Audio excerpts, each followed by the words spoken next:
Hello बच्चों, आप सभी का हमारे YouTube channel smart mathematics classes में स्वागत है। बच्चों हमने पिछली क्लास में प्रश्न 2 के प्रश्नों को किया था। इसमें पूछा गया था हमें परिमेय संख्या लिखनी थी। परिमेय संख्या ऐसी संख्या लिखनी थी जिसका दशमलव प्रसार शांत हो। तो हम लोगों सभी को आपको करके बता दिया था कि हमारी 6 संख्या थी जिनका जो दशमलव प्रसार शांत था उनका हमने दशमलव प्रसार निकाल के बता दिया था कितना आता है कितना नहीं आता है। अब हम अपनी इस क्लास में जो एक्सरसाइज 1.4 है ना, इसका जो अंतिम प्रश्न करते हैं, ठीक है ना। और इसके बाद हम नया अध्याय करेंगे, अध्याय 2, ठीक है ना। 10वीं क्लास में अध्याय 2 करेंगे। तो हमारा 1.4 का आखिरी क्वेश्चन है, ठीक है ना। तो इसको हम करते हैं इसी क्लास में। हमें प्रश्न 3 में प्रश्न नंबर 3 है, इसमें भी 3 प्रश्न दिए गए हैं। तो बच्चों पहले प्रश्न पढ़ते हैं। लिखा है कुछ वास्तविक संख्याओं के दशमलव प्रसार नीचे दर्शाए गए। वास्तविक संख्या क्या होती है हमने आपको बता दिया है। प्राकृतिक पूर्णांक संख्या, परिमेय संख्या क्या कौन सी संख्या होती है, वास्तविक संख्या आपको बता दिया है, ठीक है ना। तो क्या लिखा है, नीचे दर्शाए गए हैं प्रत्येक स्थिति के लिए निर्धारित कीजिए कि यह संख्या परिमेय संख्या है या नहीं। हमें बताना है यदि परिमेय संख्या है तो P/Q के रूप की है, ठीक है। हमें बताना है यदि परिमेय संख्या है तो P/Q के रूप की है, तो Q के अभाज्य गुणनखंड के बारे में हमें बताना है। बच्चों यदि इनमें से परिमेय संख्या यदि कोई है तो हमें क्या बताना है, उनके परिमेय संख्या क्या होती है जो P/Q के रूप में लिखी हो, अंश और हर के रूप में लिखी हो। तो हमें उनके जो Q वाला नीचे वाली जो हर वाली संख्या उसके अभाज्य गुणनखंड के बारे में बताना है, ठीक है ना। तो बच्चों समझ गए हम क्या है। अब प्रश्नों को करते हैं। प्रश्न हमारा पहला है, बहुत अच्छा प्रश्न है, तीसरे का पहला, ठीक है ना। 1.4 में तीसरे का पहला प्रश्न क्या है, लिख लेते हैं।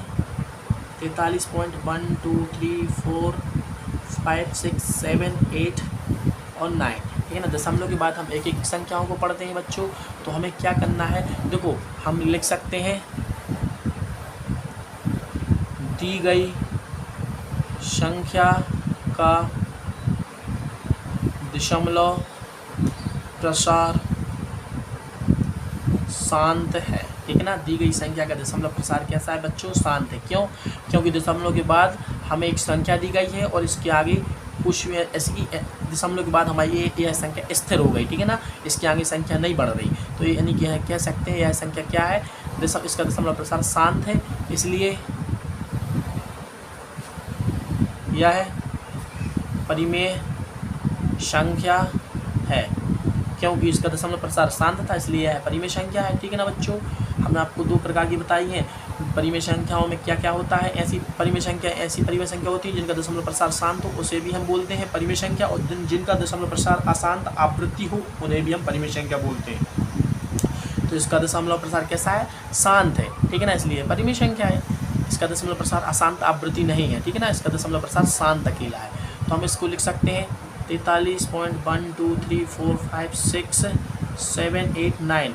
इसको हम क्या लिख रहे हैं, अंश और हर के रूप में। इसको तो हम लिख सकते हैं 43 1 2 3 4 5 6 7 8 और 9, ठीक है ना बच्चों। हमने जहाँ पर हमारा दशमलव था हम दशमलव तोड़ रहे हैं। दशमलव को जब हम तोड़ते हैं ना तो इसी संख्या के नीचे हम क्या लिखते हैं, दशमलव को तोड़ते हैं तो ऐसी संख्या आती है नीचे। दशमलव को हम क्या मानते, देखो हम इस संख्या का दशमलव तोड़ रहे हैं ना, तो हमने पहले अंश में हमें क्या लिखना है, इस पूरी संख्या को एक साथ लिख लो, दशमलव अलग करके, ठीक है। दशमलव मैंने अलग कर दिया है। अब हम इसी संख्या के नीचे हर में क्या लिखेंगे, दशमलव को हम 1 मानते हैं। दशमलव के बाद जितनी संख्या थी उतनी हम 0 लगा देंगे यहाँ। 1 2 3 4 5 6 7 8 9। तो हम इस प्रकार से 6 7 8 9 इस प्रकार से हम क्या करें, इनका दशमलव तोड़ते हैं। तो बच्चों इनका दशमलव प्रसार कैसा है, इसको हम ऐसा लिख सकते हैं, कैसा लिख सकते हैं, 43 12 34 56 78 9 बटे कितने 0 1 2 3 4 5 6 7 8 9। तो इसको हम लिख सकते हैं 10 के ऊपर 9 की घात, ठीक है ना बच्चों। तो इसके जो अभाज्य गुणनखंड कैसे कैसे बन सकते हैं, 43 12 34 56 78 9। इसको हम लिख सकते हैं 2 गुना 5 लिख सकते हैं कि नहीं लिख सकते, इसके ऊपर की 9 की घात ऐसा लिख सकते हैं। वो या इसको ऐसा लिख सकते हैं 43 12 34 56 78 9 को। तो अब इसको हमें कैसा 2 के ऊपर 9 की घात लिख सकते हैं, 5 के ऊपर 9 की घात लिख सकते हैं क्या बच्चों, ऐसा लिख सकते हैं। हमने आपको बताया है, क्या बताया है, यदि दोनों के क्या होते हैं, घास समान होती हैं तो दोनों का बेस समान नहीं होता है। घास समान होती है तो दोनों का आपस में गुणा कर देते हैं, तभी तो 10 बनता था, इसलिए हमने अलग अलग इनको कर लिया है। ठीक है ना, इस प्रकार से ऐसा लिखा जा सकता है, इसको ऐसा लिखा जा सकता है, इसको ऐसा लिखा जा सकता है। ठीक है ना बच्चों, हमने बताया पिछले प्रश्न में, इसलिए क्यू की बात कर रही थी। अतः हर के अभाज्य गुणनखंड 2 और 5 हैं। ठीक है ना बच्चों, तो हर क्या है, q बराबर क्या आया है 2 और इसके 5 क्या है गुणनखंड, जी क्या है अभाज्य गुणनखंड।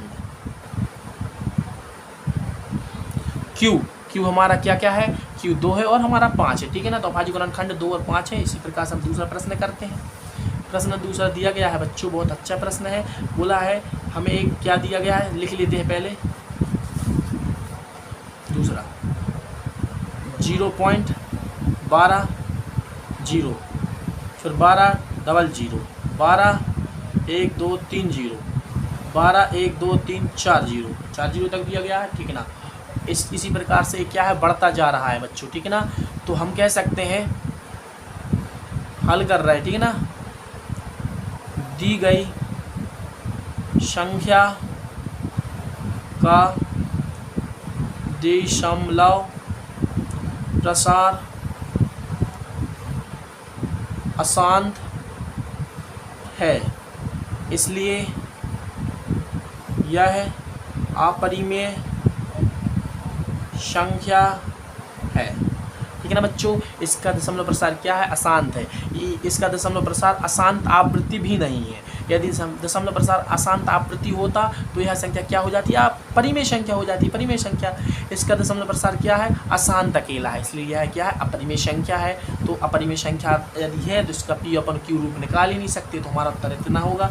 अब प्रश्न हम तीसरा करते हैं। तो प्रश्न तीसरा हम थोड़ा सा बड़ा है, तो हम इसको करते हैं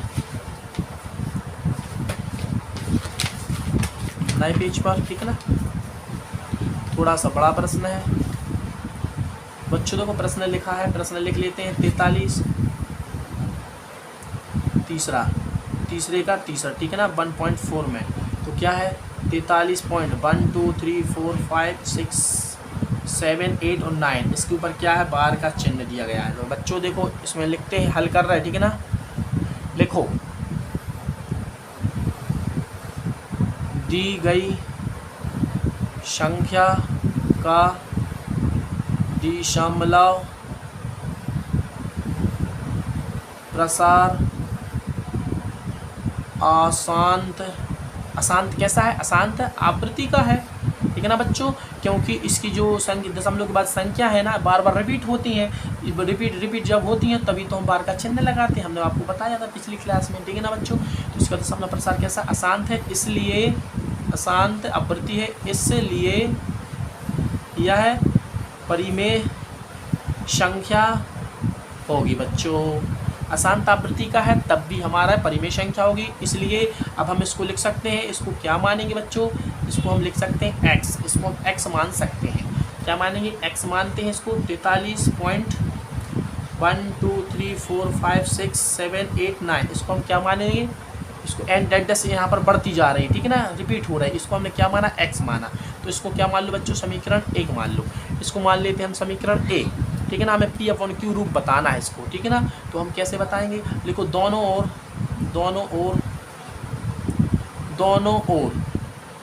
1 2 3 4 5 6 7 8 9 इतने से गुणा करने पर दोनों हम दोनों ओर कितने करने हैं, 1 और 9 0 से गुणा करने पर दोनों ओर करना है। तो यहाँ पर कितना आ जाएगा बच्चों, यहाँ पर आ जाएगा 1 2 3 4 5 6 7 8 9।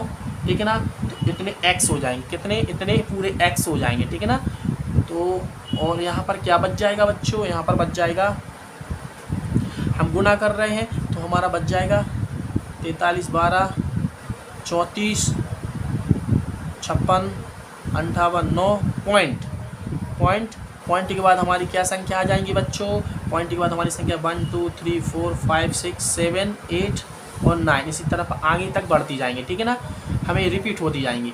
तो हम जब गुणा करेंगे तो हमारी इतनी संख्या बन जाएगी, ठीक है ना। यह संख्या इतनी बन जाएगी गुणा करने पर, ठीक है ना बच्चों। अब हम क्या करेंगे, इसको समीकरण 2 दे दूँ, समीकरण 2 माइनस समीकरण 1 करने पर, ठीक है ना बच्चों। वीडियो की लेंथ लंबी हो रही है तो अपन इसको जल्दी से करते हैं, ठीक है ना। तो हम इसमें से इसको घटाएंगे 1 2 3 4 5 6 7 8 9 और x है माइनस, किसको घटाना है, x को घटाना है बच्चों। किस में से घटाना है, इतने में से। तो हम घटाएंगे 43 12 34 56 78 9, ठीक है ना। तो पर पॉइंट लगा दो बच्चों, और 12 3 4 5 6 7 8 9, इसको हम ऐसा लिख सकते हैं, ठीक है ना। इसके नीचे लिख लो, सबसे बेस्ट होगा, ठीक है ना। नीचे इसको नीचे भी लिख सकते हैं, ठीक है ना। इसके नीचे लिख लो।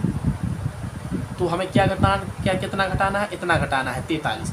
तो देखो पॉइंट की पहली संख्या कितनी है, यहाँ से घटाएंगे, ठीक है ना। हमें घटाना है समीकरण 2 में समीकरण 1, तो पॉइंट के पहले 43 है तो हमें यहाँ से घटाएंगे, ठीक है ना। पॉइंट 1 2 3 4 5 6 7 8 9 इसके नीचे रहेगी। तो क्या कर रहे हैं, हम घटा रहे हैं। तो इससे ये कैंसिल हो जाएगा, ठीक है ना। इनसे दोनों कैंसिल हो जाएगा और दशमलव के पहले हो जाएगा। यहाँ पर क्या बच जाएगा, यहाँ पर हो जाएगा बच्चों, तो यहाँ पर हमें 1 घटाना है। तो 9 9 9 9 9 9 9 9 1 2 3 4 5 6 7 8 9 बार बच जाएगा। कितनी बार हो जाएगा, 9 बार 9 हो जाएगा, ठीक है ना बच्चों। यहाँ पर 9 बार 9 हो जाएगा। यहाँ पर x है और यहाँ पर क्या बच जाएगा बच्चों, यहाँ पर हमारा बच जाएगा, इसमें से हम घटाएंगे 9 में से घटाएंगे 3, तो यहाँ पर 6 बच जाएगा। यहाँ पर 4 बच जाएगा, 7 6 5 4 3 4 3 और यहाँ पर क्या है 43 और 12, ठीक है ना। इसको हम अच्छे से लिखते रहे। x बराबर कितना आएगा, 43 12 3 4 5 6 7 4 6 बटे 9 9 9 3 4 5 6 7 8 9 बार, ठीक है ना। 9 बार है 9 9। हमने इतने में से घटाया एक x घटाना था तो हमने घटाने पर हमें इतना आएगा, ठीक है ना। 9 बार आएगा x और इसमें से घटाएंगे इसको तो इतना आएगा। तो बच्चों P/Q, तो Q बराबर कितना है 9 9 9 9 9, कितनी बार है 9 बार है। कितने हुए अभी 4 और 5। तो हम कह सकते हैं अतः Q के अभाज्य गुणनखंड निकालना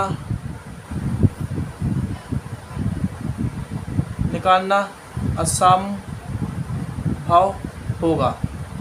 निकल तो जाएंगे लेकिन असंभव होगा। लेकिन इसके गुणनखंड जो होंगे ना, इस अतः Q के गुणनखंड नहीं, सॉरी ऐसा नहीं लिखो, निकल तो जाएंगे, ठीक है ना।